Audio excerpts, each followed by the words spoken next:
everyone, Natissa here, and welcome to You Can Grow Too.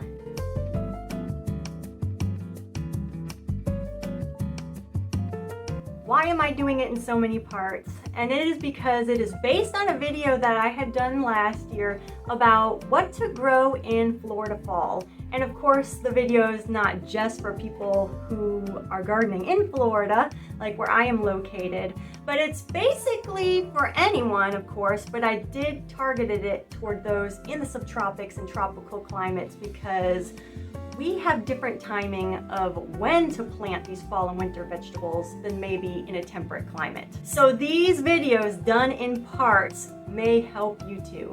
I also just put out a video, part 1 of everything that I'm planting for this fall and winter season. Some of these seeds that we are going to be seed starting today are based on that video. Now I do want to say that this video is not a how to sow or how to seed start video.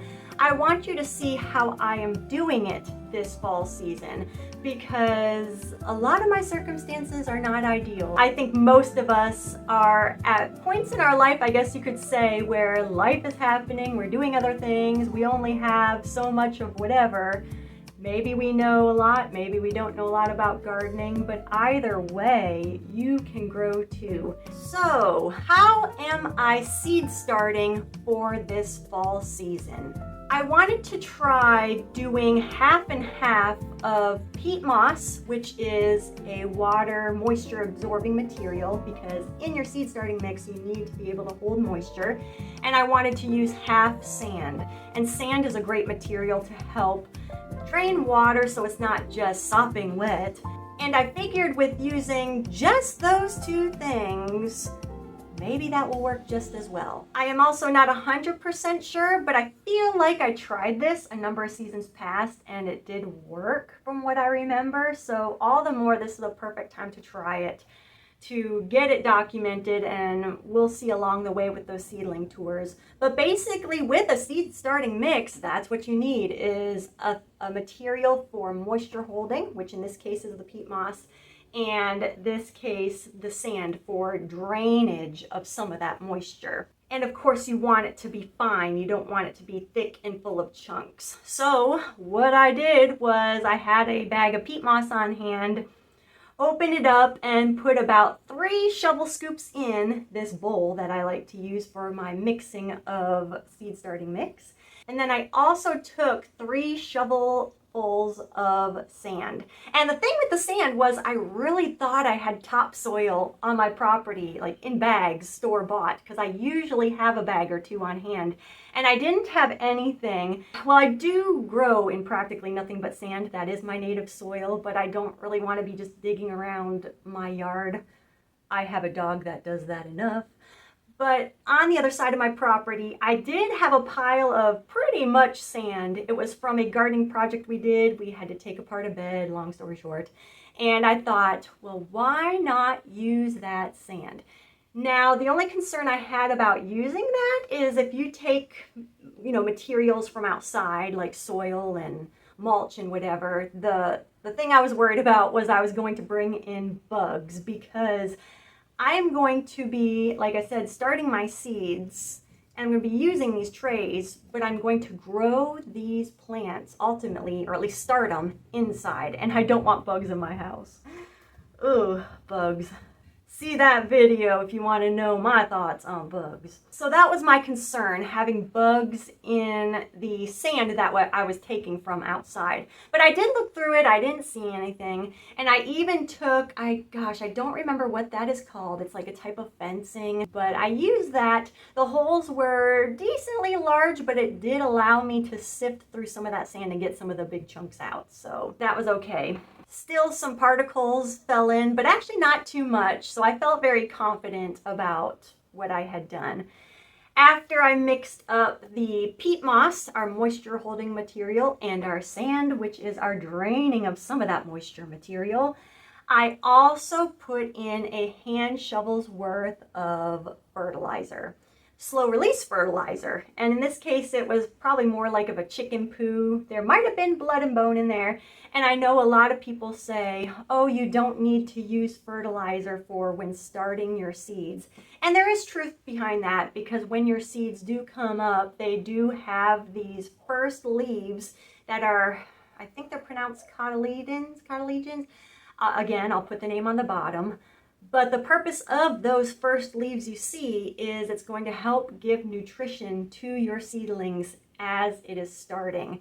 It is when you start to see those true leaves coming up, and then those first cotyledons, those leaves, when they are starting to die back, it is because all the nutrition that's in that leaf is leaving it. So your plant is going to need nutrition.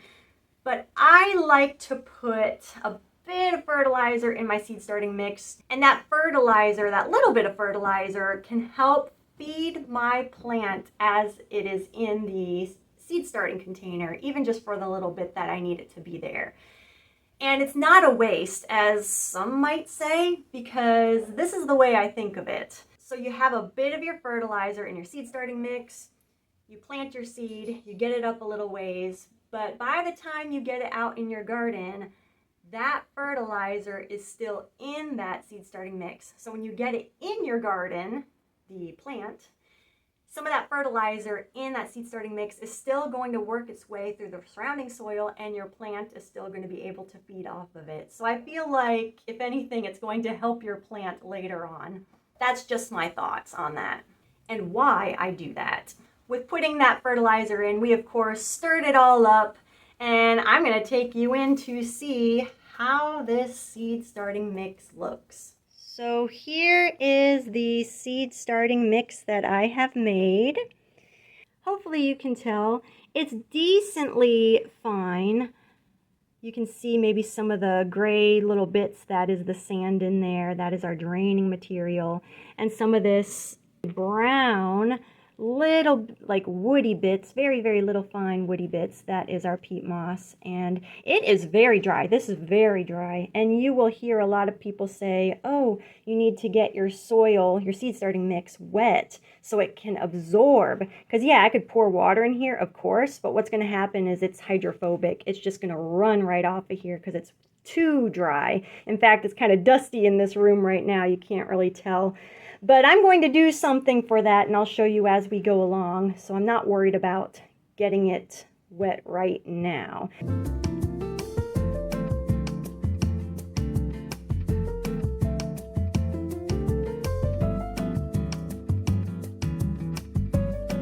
But I just wanted you to see what it looks like up close before we start using it.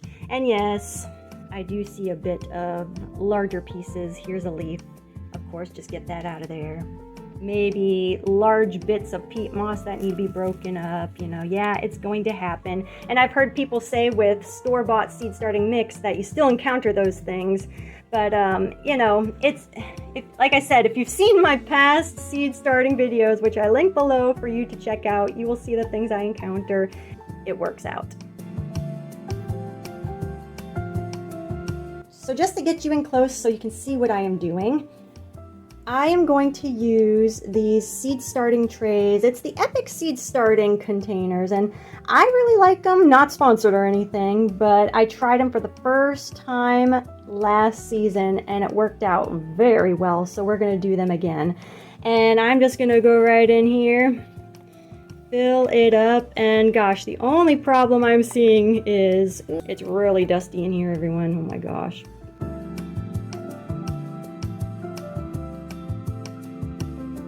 So the big thing I'm dealing with right now is, you can see they're falling through the holes in the slots, because it is very dry. But I'm not going to let that stop me, because I'm just going to keep filling, and we're going to pat it down, and I'm just going to set it in the tray. And like I said, I'm going to show you what I'm going to do to hydrate it. I mean, this is what I would do off the camera, and that's how I want to treat these type of videos. Of course, get the little sticks and things out of there as you encounter them. But I'm just going to press that in, lift it up, and it's actually holding pretty good. It's not falling out so bad. So we're going to set that aside. on our tray. So we have our 6-cell seed starting mix containers filled with our seed starting mix. Now it's time to get our seeds planted. So something I have done is I did fill this up pretty high. If we were to just move the seed starting mix over just a little bit, you might see the little walls that separate each cell, and there's 6 of them. And I don't know, I just always fill them up pretty high because over time, whether this is dry or not, the seed starting mix does kind of fall through these cracks as time goes on. Not too much, but enough to where this does settle down and it'll be all right. Our first planting, something I'm very excited about, is my sickle squash. Oh my goodness, this is supposed to be a possibly good tropical zucchini for this area. And yes, ideally, maybe I should plant this outside. Usually squash seeds are better direct sown. That means in the spot it's gonna be in the garden. But I'm trying to protect these seeds because I only have about 7 of them, so I want to take care of them. So I'm just gonna plant 1 seed. I don't know if you can tell, but it has a very beautiful, I guess, I don't know, is that a sea green? I don't know, type of bluish green rim around it. I don't think the camera's picking it up, but it's very beautiful. And all I'm gonna do is squash seeds. They generally go down about a 1/2 inch to 1 inch. I'm gonna put the pointy side down into the seed starting mix right here. And like I said, about 1 inch deep, so it's probably gonna be, well, let me get my little handy dandy tool to help me out. Maybe I packed it in real good. Using a bamboo stick just to kind of dig around in there, just to kind of help. Slip that seed in, and we're gonna cover it up. And that seed will open up and the roots will go down and you'll see it come up. So we're gonna, once we see this come out, not too long later, we're gonna get it out in the garden. I just want to take care of it. This just makes me feel better. Now, normally I have homemade garden tags that I use, but last year the problem was the birds were getting them and I lost a lot of tags and had a lot of mystery plants. So this year, it's not pretty, but I'm going to use some painting tape just to try it out, just to put it in the front so I know. Yeah, I don't know how well this is going to go, but we're trying it. Again, no beauty contest, but I just want to know what it is as it comes up. And next to it, I'm not going to show you because it's pretty much the same thing. But I am going to plant some pumpkin seeds next to this. This is the mystery, what most likely is a tropical pumpkin, and that's what I can grow here instead of our usual pumpkins that we are familiar with. So I'll be planting these up the side, doing the same thing, about 1 inch deep. You saw it with the sickle, really nothing to it. All right, we are planting some okra. Gonna give it a try for the fall season, see if it will work better. So I'm not going to put all my hopes and my space in it. This is just a test. So within these 3 cells, I am just gonna plant 1 seed. I just want 1 plant to work. And this doesn't need to go that deep. I'm just gonna press it right in the soil. In fact, I don't even have my list of how deep it goes, but I'm just pressing it in till it's covered and putting it over. It's probably not going to need to go that deep, probably anywhere between 1/4 to a 1/2 inch. I'm just pressing it in to about where the first joint is on my finger. Actually, not even that deep, so probably about 1/2 inch. And covering it over, that's all I'm doing. Last seed into the last cell. I know, there we go. Last seed into the last cell. Done. Get that okra in. Hey, you do what you got to do in gardening. That's what this channel is all about. So here's another thing we're going to be planting, and it is watermelon. I'm going to try this for the fall as well. A lot of these seeds, even the okra, are best direct seeded into the garden. But again, I just want to take care of them right now. Number one, the garden is weedy. It is summer, and it's hard to keep things nice and wet. So I just want to take care of these while they're getting started. So I am just going to pick 3 seeds from here and place it right in, just like I did the okra, probably about a ½ inch deep. Again, the pointy side, I don't know if you can see that. I am aiming it down just because that is how the seed opens up. I'm going to press my finger in there and just gently cover. Pick another seed, put it in there, press it in roughly ½ inch. Notice that I don't bring a ruler with me. I don't stress about this. I do this all the time. Last seed right over here. And I'm just hoping to, like I said, get 1 plant just to test to see if it'll work well for fall. And any large chunks you see sitting on the surface, just get it out of there. Watermelon coming in. I had a very rough season with this past spring and summer, so we will see if fall is a better time. I tried this last spring and summer, the Jacuzzi gourd, and I have a very large trellis on the beds of what I call my Titanic beds, and I've never grown something successfully on that trellis, and I'm hoping that because I had a rough spring and summer, maybe the fall and winter will be a better time for me here, because I'm located in the subtropics of Florida. Our fall and winter is very much like the temperate climate's summertime, so I'm going to hope that this will work. We'll get something on that trellis. I should direct sow this into the garden again, but we're going to do 2 seeds and just hope 1 pops up. I might pop some in the garden. We'll see. Again, just pointing it down, pressing it in. Again, that narrow spot. Going down. There we go.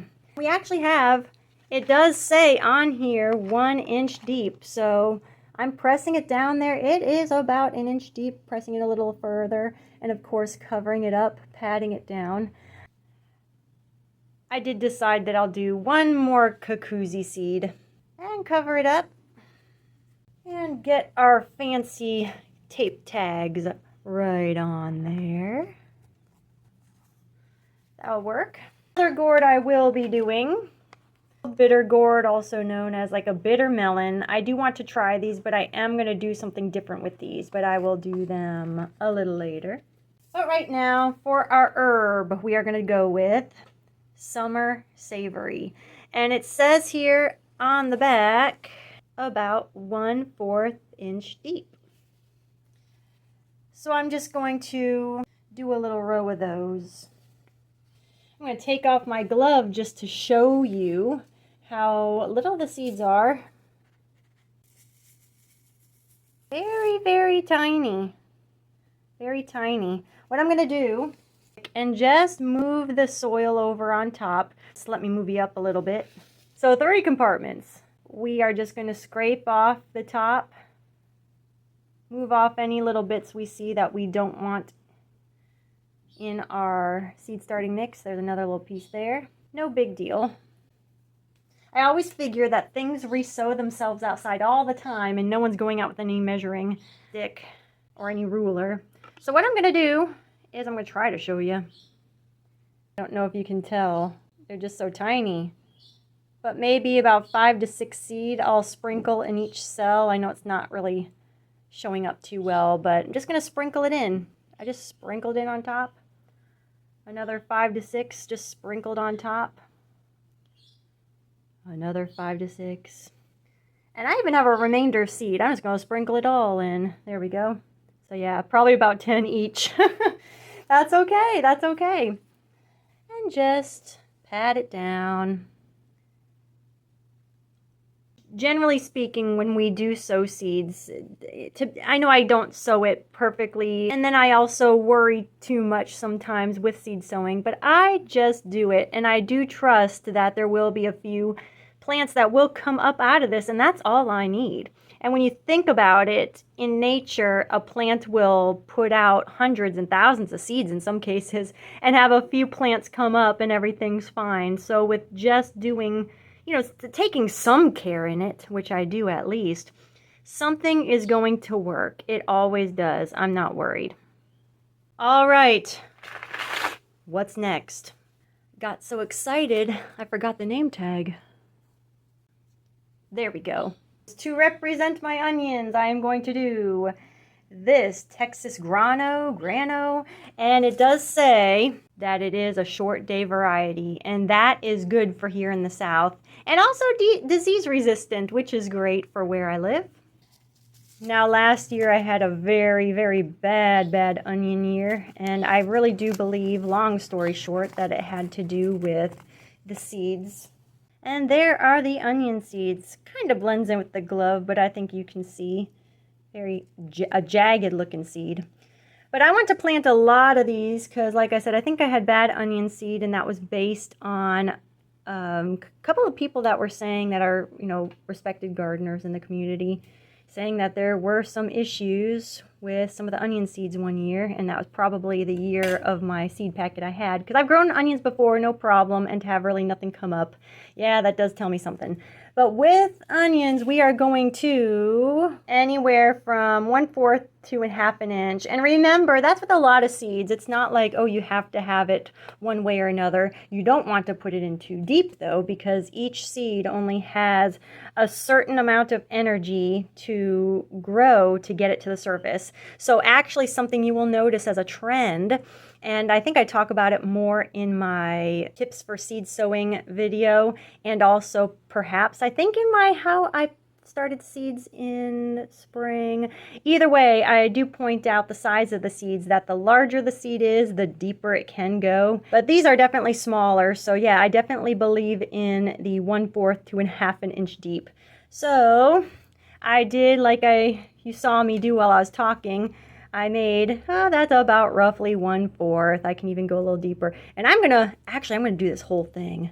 The reason being is I want to grow a lot of onions, and you can sow a lot of onion seeds together and have a lot of onion plants together growing in each cell. And as these seeds grow, as the seedlings get a little stronger and taller in here, I'll show you the process when we get to it, but I'll be able to divide each plant out and put it in the garden. And that's how I want to do these bulbing onion seeds, because this isn't green onions again, this is the actual bulb. So we're just going to sow a lot of seed in each cell.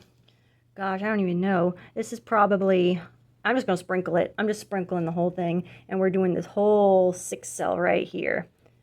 Just sprinkle, sprinkle, sprinkle. I'm not even counting. Not even worrying. I'm even going to go by and, whoops, tap it in. I think I did a lot in there. A little bit more. We're going to put it up in here, all up in there, get it down in there. I am not going to worry about a thing, because that is not a good feeling to have. Just pull it over, pat it down. Any seed that I see sitting on the surface, I am just literally pushing them down. I'm not going to worry about it. I have so many gardeners I've heard say, oh, they let their onions go to seed and they just keep popping back up. And obviously they're not doing it. Nature's doing it. So I'm not going to stress. I'm not going to stress. Get the little chunks out of there as always. Move them aside. Move them aside. We have our bulb onion sign. There we go. All right, we're moving. We're moving. All right, a tomato example I am going to show you. The one I'm excited about, the Great White. And generally speaking, tomato seeds about 1/4 inch. And that was the same as our onions. So it kind of gives you an idea how different sizes or the same sizes kind of really are about the same as far as depth goes, generally speaking. So I'm just going to get a few seeds. I'm going to take 3 of these Great White tomato seeds, put 3 in this cell, 3 in this cell, and 3 in this cell. Ultimately, I just want 1 plant to work. I'm hoping maybe to have an extra plant, but with the seeds that I'm going to be sowing in here as they grow, like the onions, I'll be able to divide them, and we'll talk more about that later. But again, this is kind of hidden, but here are the cells.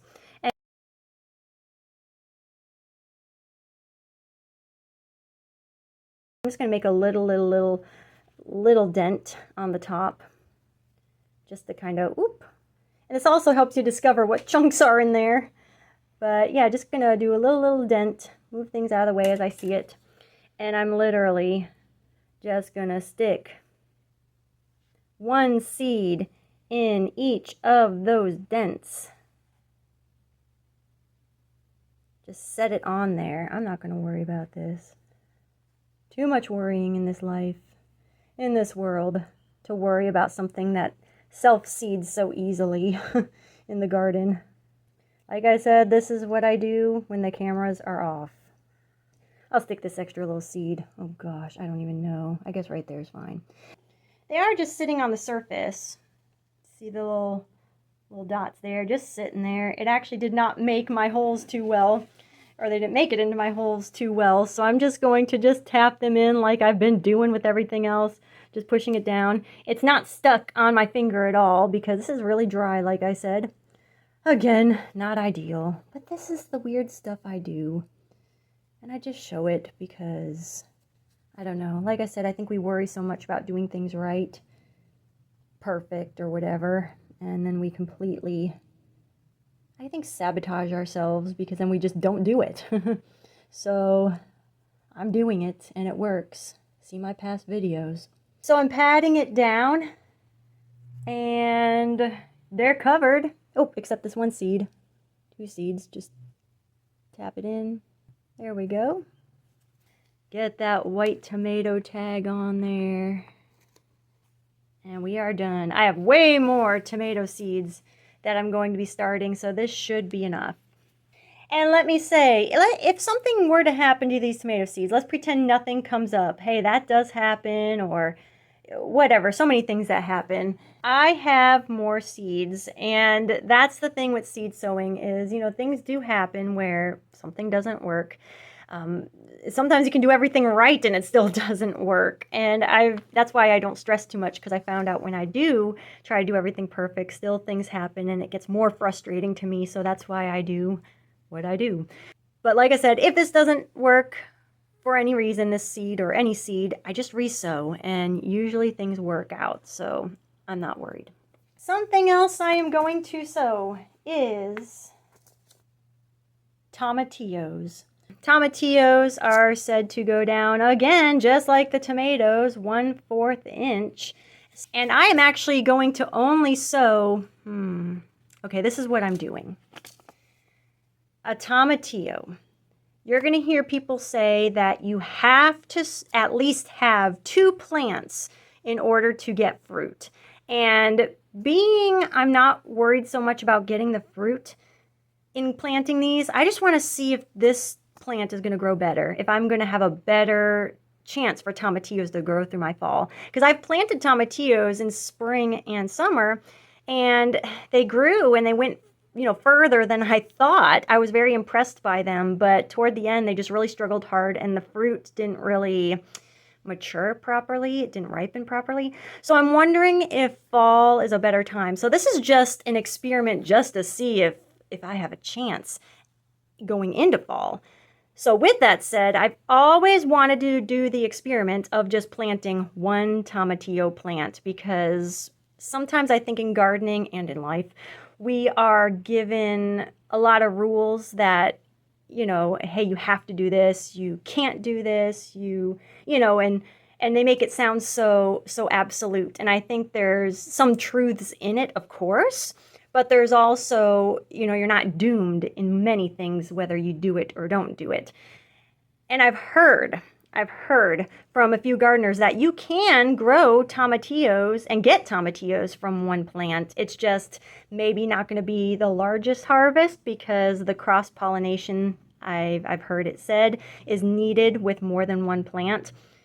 But we'll see, you know, are you getting a bigger harvest because you are planting 2 plants? Is that the thing? And somehow we created this, I don't know, this truth that maybe isn't so true. I don't know. That's what I want to see. So not only do I want to see if I can grow tomatillos better in the fall, but I want to see if I can get tomatillos with just one plant. I think that'll be cool. So I'm going to just sow, maybe just in these 2 sections. You know what? Let's go 3. Let's go 3. Again, very small seed. Very similar to tomatoes, so about 1/4. Again, I'm just going to scratch the surface.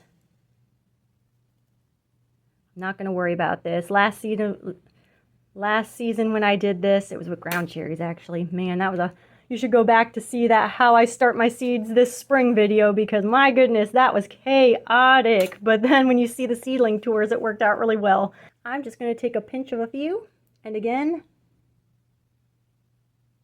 just stick them on top. I want to ultimately have a couple of good plants going. The reason being is you can have a good plant and that's great, but if something happens to that plant when you plant it in the garden, because something always does seem to happen, you want to have backups. So yeah, it's probably a good idea I'm doing a couple of them. That way it allows for bugs to nip at them or whatever. You know, nature, life. I'm sure you can see some of the seeds just sitting in the little tiny holes I kind of made it. Some of them are in there, some of them are not. And I'm just gonna, again, just poke them in. Just poke them in a little bit better. I am not worried, I'm not worried, I am not worried about it. Cover it. Pat it down. Ooh. There we go. And we shall see. Looks good to me. And our last example for at least starting seeds in these seed starting trays is what I think might be a Spanish daisy. I don't know. This was growing in my local park in the very, very back, and I saw some dried flowers and it was growing in nothing but sand. So of course I was curious and just got a couple of those seeds from one of the flower heads. And I did this last season in my spring, and it grew. It grew. And the problem was I think it was just too hot for it. So that's why it didn't really continue growing. So we're going to start it in fall, have it grow through winter, get established. So that way by the time spring comes, we'll hopefully have a really good plant. So this is how we're going to sow it. What's interesting to note is, of course, being I got this out in nature, obviously, there's no seed packet. There's no seed information. But knowing and growing many things as I have over the handful of years I have been doing it, generally speaking, it seems that wildflowers always say to surface sow. And surface sowing is basically what it sounds like. You just kind of sprinkle the seed along the surface. Maybe you just tap it in and it grows. I did this in the spring and it worked. So I feel very, very, very confident about this, doing it again. But it's interesting because it might be hard to tell, but the seeds are, I mean, they're small. Of course, they're not like a squash seed, but it's still decently small, but not as small as some seed. I'll put on the screen for you that there are seeds out there that look like almost like dust, very fine. You barely know it's a seed, and those, of course, you surface sow. So it's very interesting that seeds this large, because this is large compared to those dust-looking seeds. I mean, this is surface sowed as well. So let's do that. A wee bit, whoops, just a few in each. A big thing with surface sowing is, again, anytime, is just get the clumps out that you see. Maybe, like I said, get your little bamboo stake out, finger, whatever you want to use to kind of just reveal to you what's on top, because sometimes it is hard to tell. And this even happens with store-bought seed starting mix, so I've heard, but I do want to experiment with in the near future. So here's our wildflower seed. Let us surface sow. I'm just going to take a pinch of a few.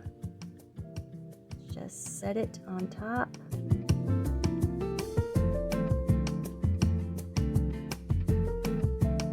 I might put in a couple more.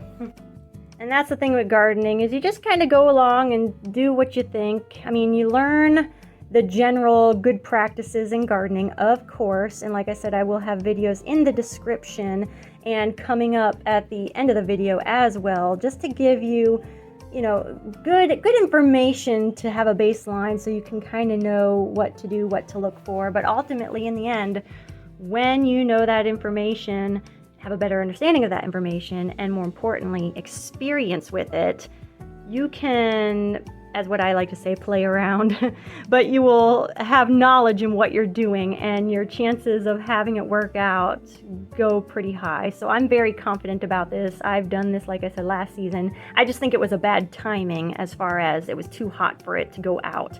But remember, when we are planting for fall, and if we're planting in, like right now, we're still in summer. It's hot right now. I'm going to protect these seeds inside, and our temperatures are going to get lower. And where I live in the subtropics, we don't get too cold. So this is the perfect time. With all that said, let me just show you again. They look like white triangles. Those are the seeds that has been surface sowed right here, that daisy or whatever it is. And I'm not going to bury it, but I am going to tap it down. Maybe just have the lightest bit of soil on it, like a dusting of soil on it.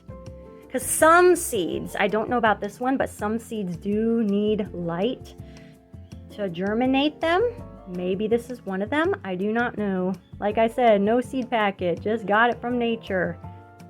But I know, or at least I have some information and knowledge and experience in planting seeds like this. So that was what I'm basing it on. And like I said, it had worked last season. So there we go. Just a dusting on there. Oop, maybe get that one dusted a little bit more.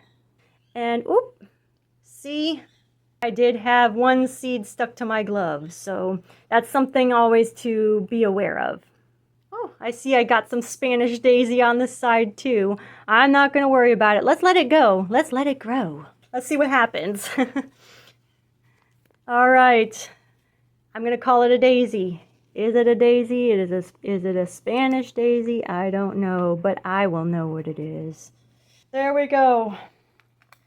Done with this tray. So now the big question is, how are we gonna water these? And I'd mentioned that I'm working with absolutely dry seed starting mix. So dry that even if I put water on it or sprayed water on it and did it gently, it's not gonna soak it up. So what I'm going to do is a technique called, it's not underwatering. I always say it, but that's not watering enough. Bottom watering. Yeah, that's the term. We are going to use this tray that these seed starting cells are on, and we're going to put water in there, and I'm going to show you exactly how I do that. So you can see these 6 cells are on this tray. I do have my rainwater, and I'm going to pour it right on the bottom. And I'm going to keep on pouring until I see it to start to fill up in the tray. Because remember, there's a lot of tray that this water has to fill up. And something to take note is I mean, these are all covered now, but let me show you an example. Pretend this is full. When I'm filling it up in the tray, I try not to have the water, at least on these trays, these are the Epic 6 cells, but when I'm pouring water into my tray and the water is hitting against these seed cells, I try not to let the water splash right in the crevice here because it kind of then pulls out all the seed starting mix. So I do try to let the water hit the wall. That is just my little tip of something I discovered as I work with these particular plant starting cells. There's the water. It's going, it's filling. Oh, I think we were on something. We're just a little uneven. There we go. The water in here is just about at the top of this tray, but the water is going all the way up. And now that the water is filled up in this tray, I'm just going to let this sit out here. And what's going to happen is all this very dry seed starting mix is going to slowly but surely wick up the water that's down here at the base in the tray. And I will say this, in my limited experience with these Epic 6 cells, again, not sponsored, but in my experience, it seems, because of those large slits on the side to help with root development, it seems that that helps wick up the water better, especially if the seed starting mix is dry. So I'm just going to leave this like this and show you a quick example, a random example of how this has worked for me. I always think results are nice.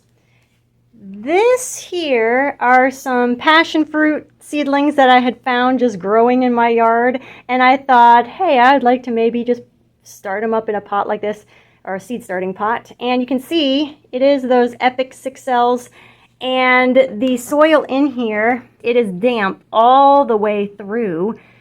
And this seed starting mix was as dry and hydrophobic as this is.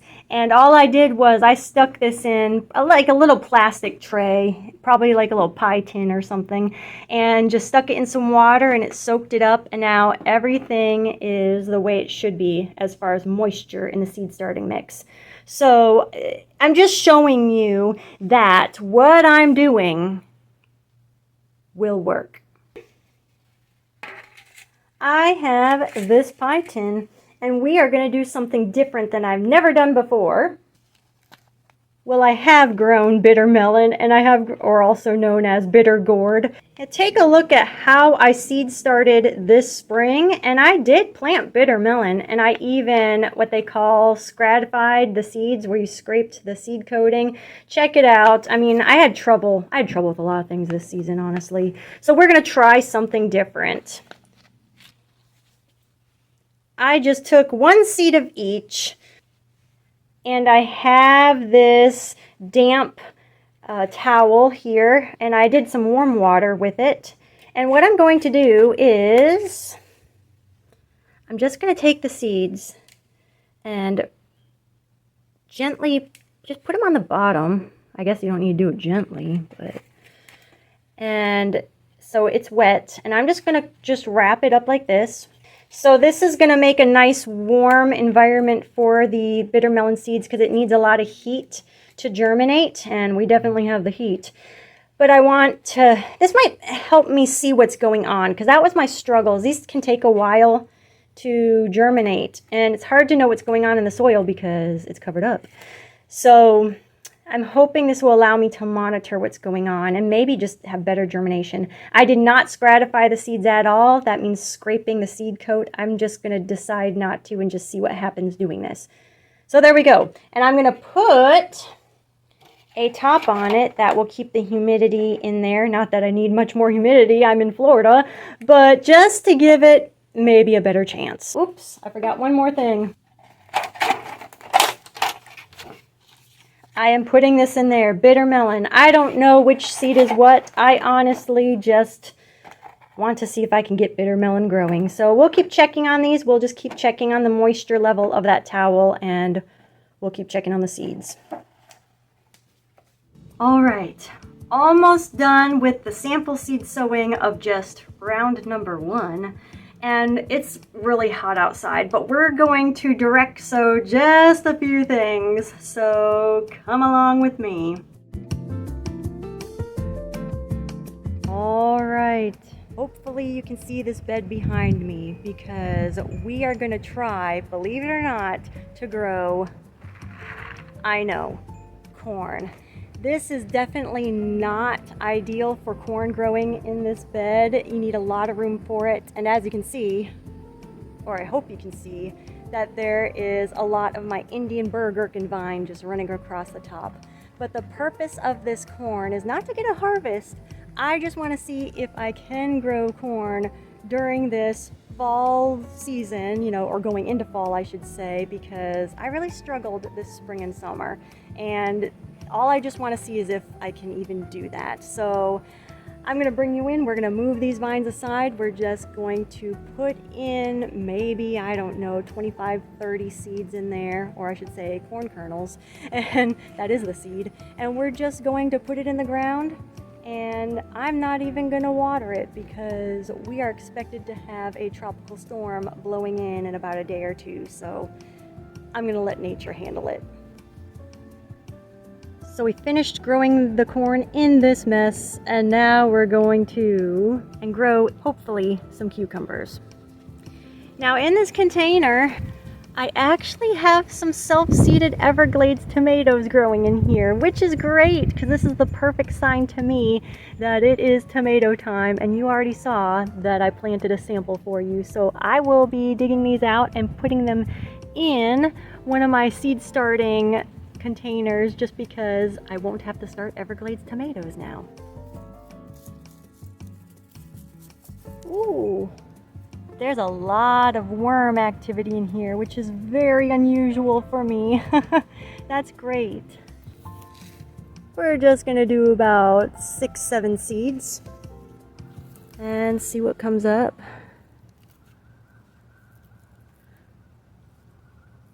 And about a 1/2 inch depth. Again, I'm just gonna poke them right in. And the rains will water it.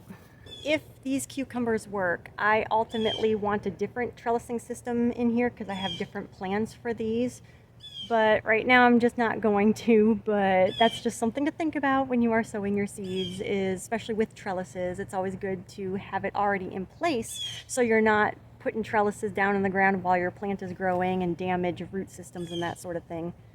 But I think you'll be okay for right now. Also, something I want to note, I didn't put any extra compost or anything in here. Actually, what I did was I took some of the perennial Mexican sunflowers I have growing and I chopped and dropped them right into this container. And that type of chop and drop plant breaks down really quickly and puts nutrition back into the soil. So we're gonna see what happens here. And a couple of random cucumber seeds planted below this hummingbird tree, because why not? All right, let's go inside and finish this thing up. It is hot out there. This seed sowing seemed to be, to me, more relaxed than last season. I'm just finding more and more as I grow that we don't need a ruler, we don't need to stress about everything. Just get, some of the general knowledge and definitely do it, because experience is the big thing. And you can start your plants from seeds too. It's fall. This is our time to grow here in the subtropics. So excited. Don't forget to check the links down below on what to grow in Florida fall. And just remember, it's not just for Floridians. Also, last season's How I Seed Started for spring is down there along with the seedling tours, so you can see the results of what happened when I seed started. It's good to see all these different ways and see how it all plays out. That is how we learn, so go check those out. And like I said, get that general information, so check out this video here on tips for easy seed sowing, all these other videos too, and even on the channel there's more videos there, so check it all out. Thank you for watching, and I'll see you in the next one because we still have round number 2 of seed starting to do.